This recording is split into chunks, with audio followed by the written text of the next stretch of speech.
Palpate you'll find ये cord like structure है, ठीक है। तो कॉर्ड लाइक क्या होगा, वॉस डिफरेंस, ठीक है। अब तो अलग अलग हो गया ना, खुल गया, स्पर्मेटिक कॉर्ड होता है ऑफ कोर्स, उसके साथ उसका ये वेस्कुलेचर वेसल्स है उसकी, pampiniform plexus, actually pampiniform plexus होता है, ठीक है। That will be around to the testicular artery, that will be around to the artery to ductus deferens, and ultimately जब ये ऊपर चढ़ता है pampiniform plexus, it forms 4 veins.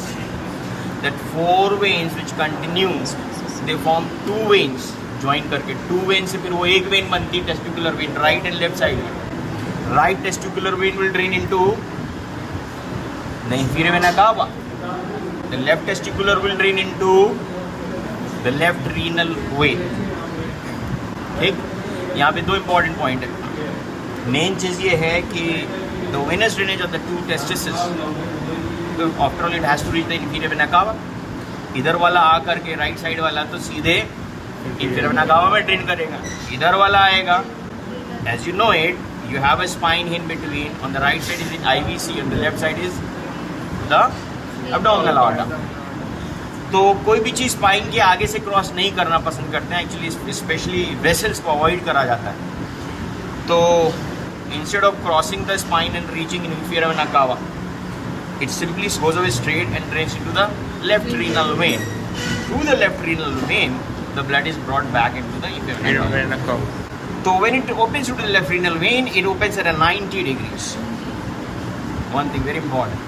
Another thing is this side left testicular vein, when it ascends up, it is overlapped by the descending colon. So descending colon actually rests over the left testicular vein.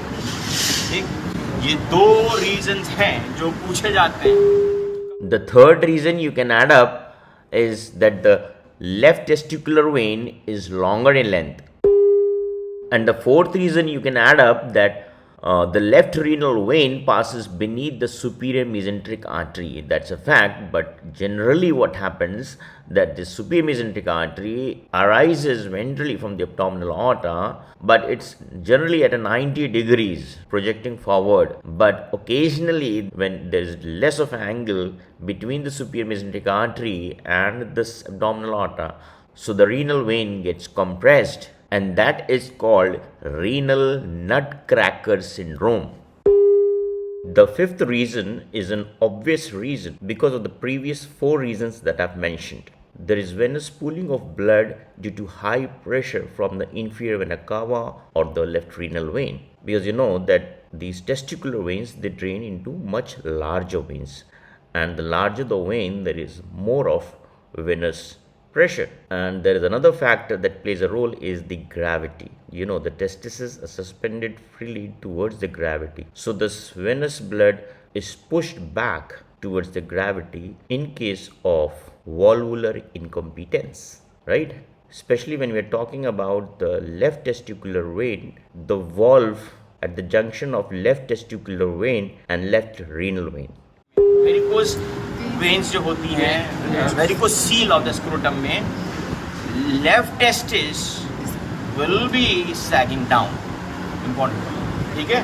The varicocele, why is it more commonly developing on the left side of the scrotum? इसका reason क्या है? मैंने पहले बताया था, एसिड फास्ट renal से ड्रेन होता है। मेन रीजन, सबसे इम्पोर्टेंट रीजन है कि it is opening up at 90 degrees to the renal vein. तो 90 डिग्री होने की वजह से कभी भी तुम देखो फ्लूइड भी अगर कोई टी टैप में लगा दोगे तो वो एक तो बैक फ्लो भी आएगा, दूसरी चीज़ ये कि फ्लो इम्पीड हो जाता है, फ्लो कम हो जाती है उसकी, है ना।